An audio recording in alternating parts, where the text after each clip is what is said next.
In the past few lectures, we have been discussing about natural language processing. We have started off with an introduction to natural language processing, in which we have discussed what do you mean by natural language processing and why NLP is a difficult task for a system compared to a human being.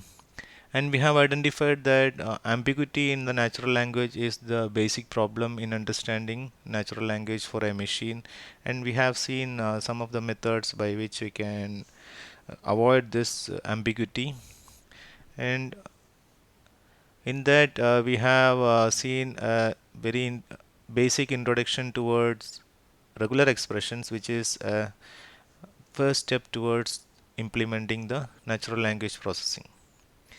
Then what we have seen was parts of speech tagging, which is a very important and foremost method which is required for almost all the natural language sort of applications. In that, we have been trying to assign the particular parts of speech for each instance of the word in a given sentence. Then we have seen word sense disambiguation. We have identified that a single word itself and in different situations it may mean differently, or a particular word can have multiple senses. How to identify that and how to avoid this, how to give the perfect sense for different situations, etc. In this lecture, we have planned to discuss about information extraction and named entity recognition. So this is what I have planned to explain in this lecture. We'll be starting off with high level information extraction, that is getting simple structured information out of text data. Then we'll discuss about low level information extraction. Then as a subtask of information extraction, we'll discuss about named entity recognition or NER problem. Then we can see how to evaluate named entity recognition and sequence models for named entity recognition task. So information extraction systems or IE systems, they find and understand limited and relevant parts of text from a given large document. So you are given with a document or multiple documents, many pieces of text. They gather information from all these documents, and they find or they understand limited and relevant parts of the text. So that is what you mean by information extraction.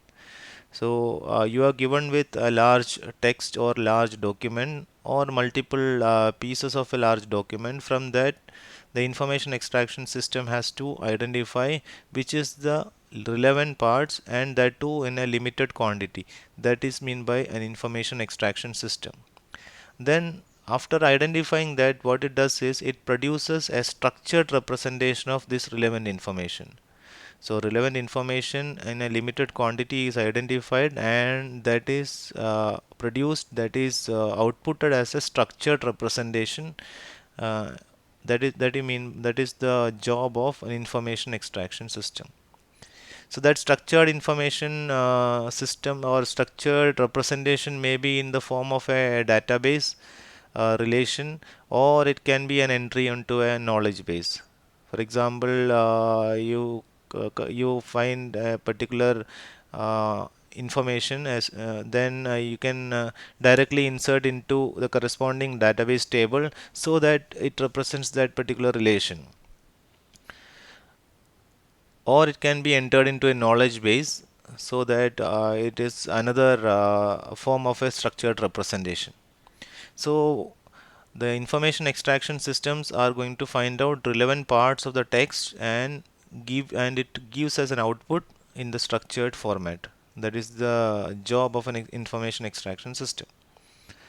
So what are the goals of an information extraction system? The high level goal is that organize information so that it is useful to the people, or the direct goal. It is organize you the information so that it is directly useful, or it is directly given as an output to the person who is using it. An indirect goal is that put this information in a semantically precise form so that it allows further inferences to be made by different computer systems. So you extract information like this and you put it in some place so that in later computer systems or any other algorithms can utilize this information so that that can be used for other purposes, I mean. So information extraction systems extract clear and factual information. Clear and factual information. That means who did what and to whom, when, etc. Those sort of information. That is, who did that and what was the this operation. What is you mean by this? Whom was this and when it was done? All those factual and clear information will be extracted by an information system. So that is the clear and factual information. For example, let's say this is the gathering of earning, profits, board members, headquarters, etc. from a company report. You are given with a company report, and from that company report, you are supposed to identify the earnings of the company, profits, board members, or headquarters, etc. For example, in that company report, this was a sentence: the headquarters of BHP Billiton Limited and the global headquarters of the combined BHP Billiton Group are located in Melbourne, Australia. Then your information extraction system is supposed to give an output in the form of a relation so that this can be directly inserted into a table. If you have a table named headquarters, then you can directly insert this relation onto the table: headquarters BHP Billiton Limited, Melbourne. So from this particular sentence, the system information extraction system should be able to identify that this is the headquarters, Melbourne is the headquarters for this particular company, so that it will give you an output in this particular format, in this particular relation, as a relation like this: headquarters, and it is this company, and this is the headquarters, the place. Or another example is you can learn drug gene product interaction from medical research literature. Given a medical research literature, you can learn what is the drug gene product interaction. So that sort of there are different applications. This is one or two applications I've just mentioned. That's it. So that was information extraction at a high level. That is extracting information that and presenting it in a form of that is in a clear what is known as a structured representation, so that this can be directly inserted into a database or a knowledge base. There can be another level of information extraction which is formally called low level information extraction, which is already available in applications like Apple Mail or Gmail, and in web indexing as well. For example, let's say I have received a mail like this. Subject is this, and you have a date. Then we have scheduled a curriculum meeting, and it will be on this conference room tomorrow from 10 to 11:30. This was the mail I have received. Then I can think of constructing, creating an information extraction system which reads through this mail and finds the relevant information for me. Instead of giving me the entire thing, it looks into that, and it's finds some relevant information, or it will put it in a structured form, something like it's an event, it's a curriculum meeting, and the date is actually, it is mentioned in the mail as tomorrow, and from the date in which the mail was sent, it will calculate what is the date. And mail was sent on June 1st, and so the event is on June 2nd, and so on, the time, location, etc. So this sort of an information extraction system which is already available in Gmail, etc. You can see that if you get a mail like this with this sort of a mail, then you will get a arrow here to click and to enter into your Google Calendar, so that that particular event will be directly entered into your Google Calendar, so that you can receive notification at the time of event and so on. So this is one example for low-level information extraction. This is another example for low-level information extraction. That is, you just ask for in Google, you ask for BHP Billiton headquarters, then it can give you that this is the headquarters, Melbourne, Australia. How it is giving is, it will read through this maybe the website of this particular company, and from that text, it is located in Melbourne, Australia. It identifies that this is the headquarters, and it gives you this, and maybe the location map also. So this is done with the help of web indexing and all. So that was another example for low-level information extraction. That is, the instead of giving it in a structured form, what it will do is it will read through that, and it will find uh, the actual information what you are in need. So that sort of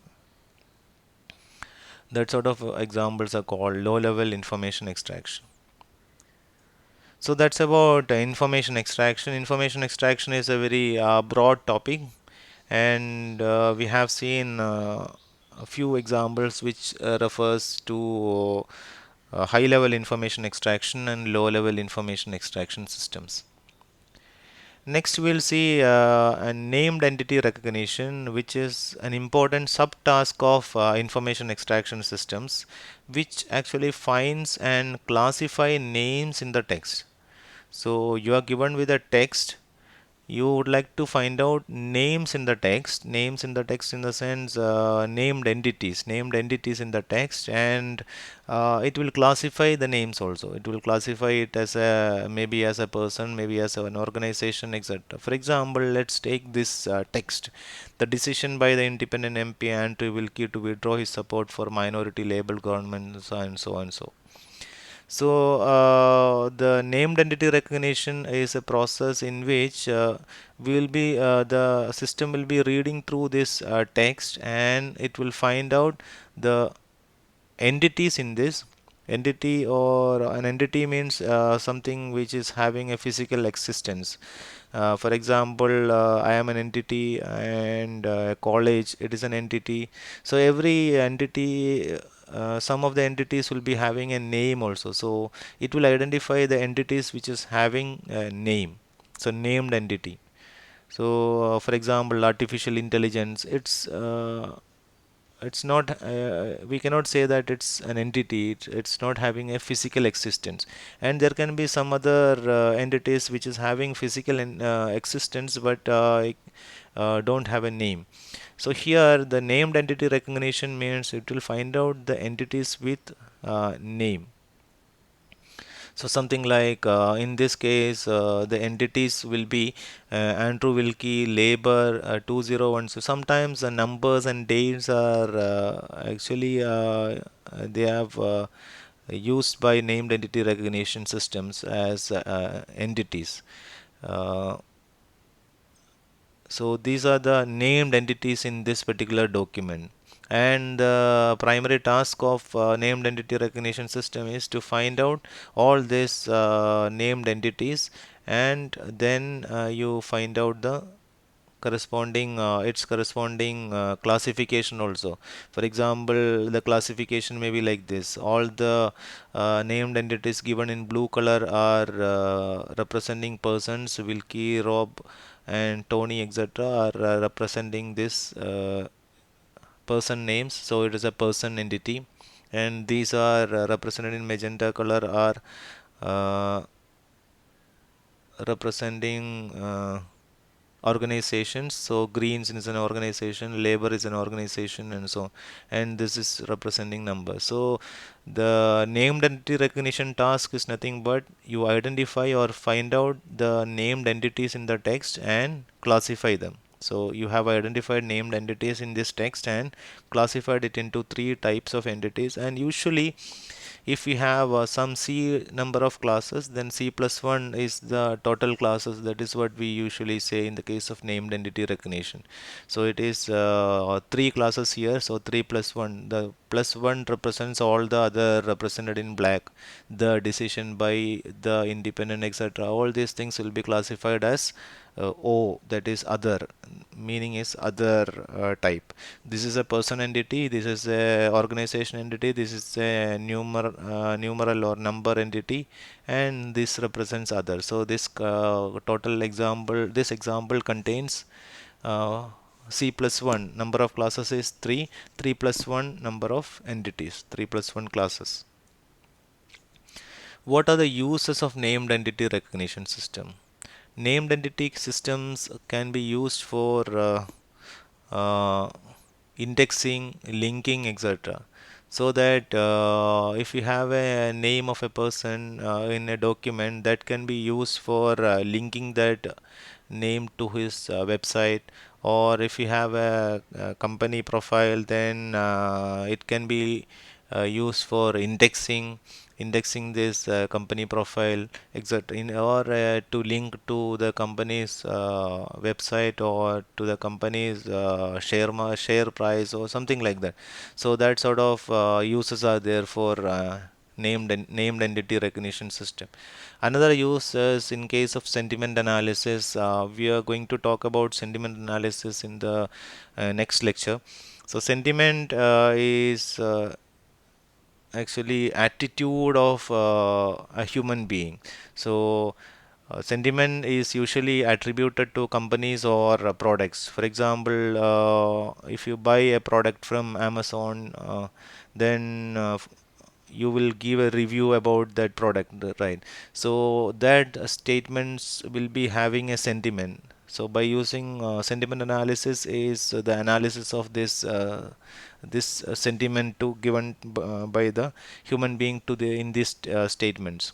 For example, let's say you bought a mobile phone from a company, and you have written a review on that mobile phone saying that the display quality of the display clarity is very good, the camera is not that what I have expected, then mobile phone is very handy, uh, and memory capacity is not enough, something like that. You have given a review.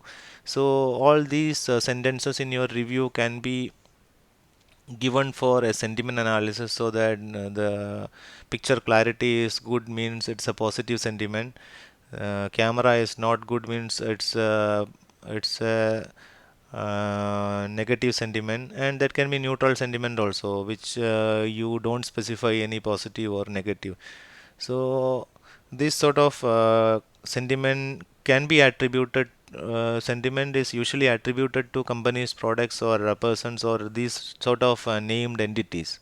So once you identify these named entities, then you can attribute this sentiment also to this. A lot of information extraction relations are association between named entities. So, for example, in the previous case, we have seen that the BHP Billiton Limited, that was an entity, a named entity, and Melbourne, that was another named entity. So lot of this type of relations, like that was the relationship between the headquarters of a particular company and a place. So that sort of relations are association between named entities. And named entity recognition systems are very much useful in case of question answering type of systems also. Because why? Because answers are often named entities in a question, something like who acted in this particular movie, that's a named entity. What was shown here, that sort of questions. So all these many questions, often these questions answers will be named entities. Concretely, many web pages tag various entities with links to their bio, topic pages, etc. For example, given a name, then that can be identified by an NER system, and you can create a link to that particular website, and you can use different smart recognizers for document content also, like Apple, Google, Microsoft and all already have these sort of smart recognizers, smart named entity recognizers, or even IE recognizers for document content. So given a document, this can be identified. So next we'll see evaluation of named entity recognition. This is just as an extension of precision, recall, F measure, etc. So let's say the named entity recognition task is to predict entities in the text. For example, this is your text. Foreign Ministry spokesman Shen Guofang told Reuters. This was your message or text. In that, the our idea is to give uh, entity names to, or find out the named entities in this text. So foreign is an organization entity, ministry is an organization entity, spokesman is other entity, Shen is person entity. That's what this your NER system has identified. Actually, this is a single entity. Foreign Ministry is a single entity. Shen Guofang is a single entity, and Reuters is an organization entity. So this is an organization entity, is an organization entity, and this is a single person entity. But your system has shown this like this. Anyway, the named entity recognition task is this: given a text like this, you assign or predict entities in the text. The standard evaluation procedures are for entities, not per token. But here, for example, let's say we'll take in the evaluation of tokens. Let's say instead of this, your NER system has identified that this as a person entity and this as a person entity. So a total of this as a person entity, a single person entity, and this as a person entity, and this as an organization entity. Then what will happen? Then this was actually organization, person, and organization. Out of the other, in the your system has identified that foreign ministry is a person, then Shen Guofang is a person, and Reuters is a person. Then what is your what will be your precision? Precision means the total precision is 100%, right? Out of the entities which the system has evaluated correctly, all represents the correct evaluation only. This was wrong, but this it has identified as person, and this it has identified as organization. So correctly identified are all correct. So that's what you you can say that the precision is 100%. And the recall is out of 3 it has identified 2 correctly. So this is identified correctly, and this is identified correct. So 2 by 3, 2 by 3 is 0.67. So that is that's how we evaluate by using precision, recall and all. But we require something more than precision and recall. Precision and recall are straightforward for the task like information extraction and text categorization, where there is only one grain size, that is the entire document. So this can be uh, avoided by using some of the other measures also. A usual difficulty with NER systems is something known as boundary errors. For example, let's say this statement: First Bank of Chicago announced earnings. So, and your NER system identified that Bank of Chicago as a named entity. Then why it has happened? Why it has happened? Because usually there are many statements that starts with the first, isn't it? First this has happened, and then the other things happened, something like that. That sort of statements are very common in English. So this NER system, what it thought is this first is not a part of the entity. So this sort of errors, that is issue, actually it is First Bank of Chicago, that is this that should be understood as a single entity.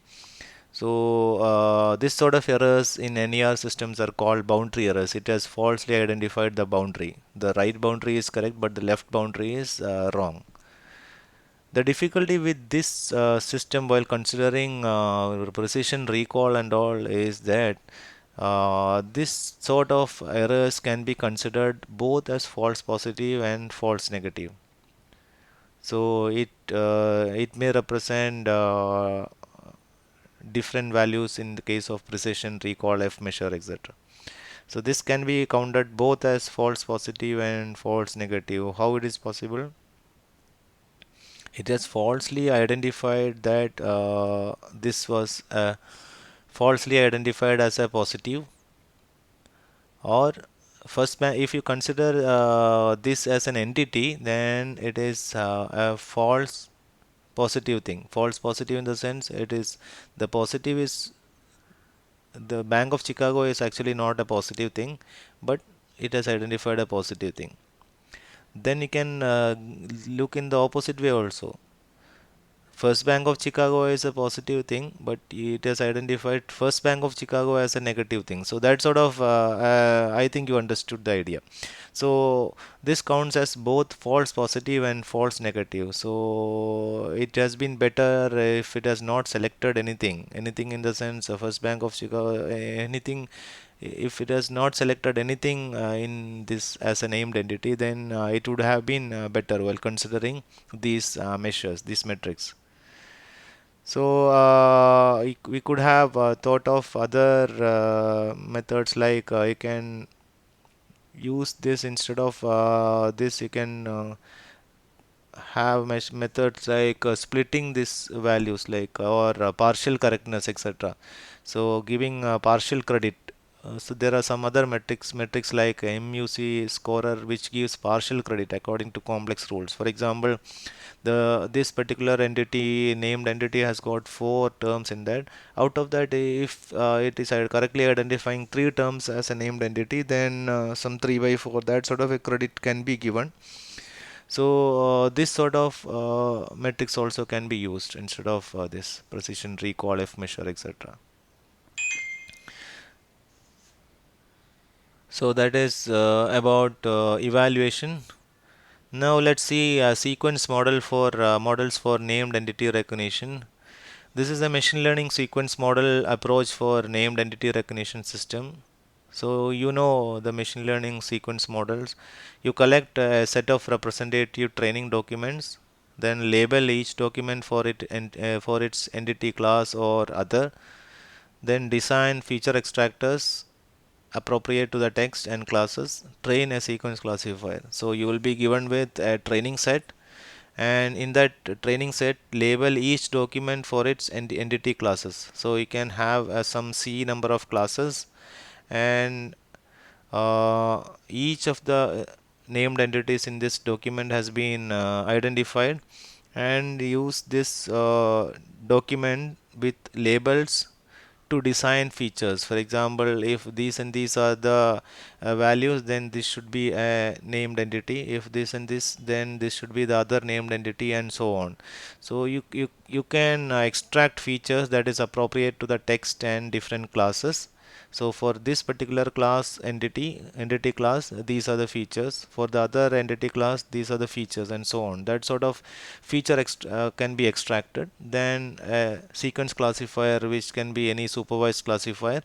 You train a model, and you can use other testing documents for this. The same sequence model can be used for testing it, so that it can predict appropriate label to each token, which may be from these different classes, the C classes or other.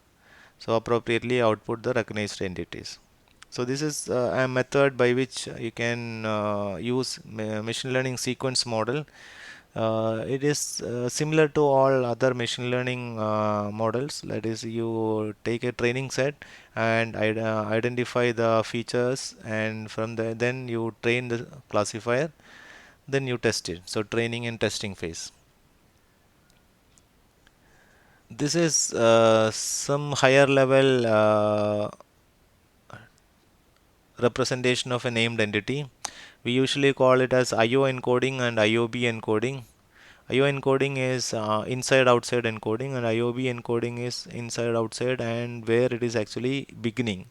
So, for example, this is your sentence: Fred shot Xu Mengkoi Huang's new painting. So, let's say this is a person entity, this is other entity, this is a person, this is a person entity, other.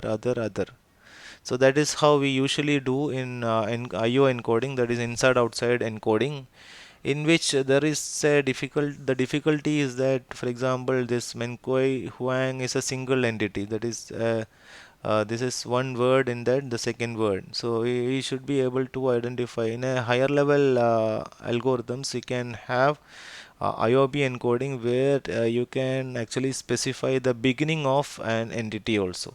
So it adds a B and I. I represents the continuation of that entity and B represents the beginning of that entity. So, but these models are these systems are a bit complex compared to this. Why? Because this has got C number of entities plus one classes. One represents the other, and here it will be 2 into C plus 1, 2C plus 1 number of classes. For each of the entity class, you will be having a B and I. So, for example, in this case, it will be represented as B person and I person. Means that this is the beginning of the entity and this is the continuation of the previous person entity. So, this is how you can use named entity recognition task. So, once again, information extraction is collecting or receiving information from a document, and a subtask of that is what we have discussed in this lecture, that is named entity recognition. Given a document, you identify named entities that have a name, that sort of entities, and classify it into different classes like person, organization, other, etc. This sort of classification. So that's about named entity recognition. Thank you.